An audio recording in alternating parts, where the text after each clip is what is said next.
かした？何かトラブルでも？ちょっと待って。そんなに時間がかからないんでしょ？いいわ、聞いてあげる。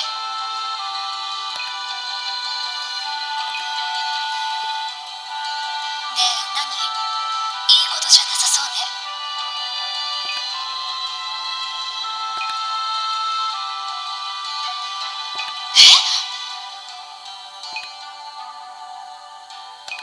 冗談を言う人間じゃなかったわね。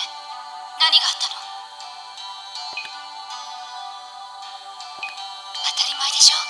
理由によってはあなたでも容赦しない。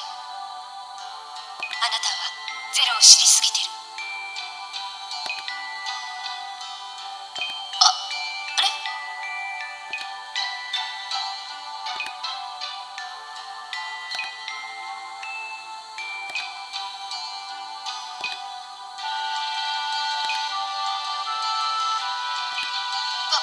分かってるわよ。で、話は戻るけど、理由は何？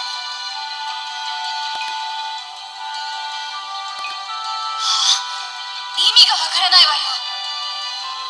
まさか記憶が戻ってお家が恋しくなった？それとも実はブリタニアの軍人でそのことを思い出したとか？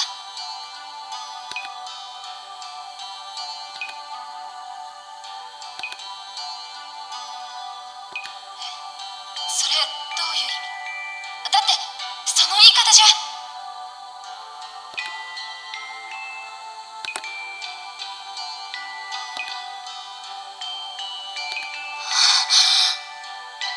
そんなことって。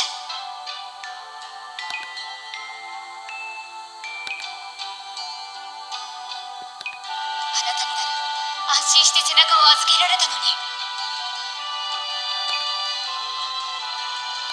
謝られても困るわ。あなたはまだ私の部下よね。じゃあ最後の命令を心して聞きなさい。できるだけ早く病気を治し、私の隊に復帰せよ。返事はどうした？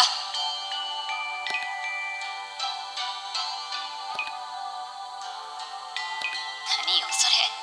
まあ、あなたらしいけど。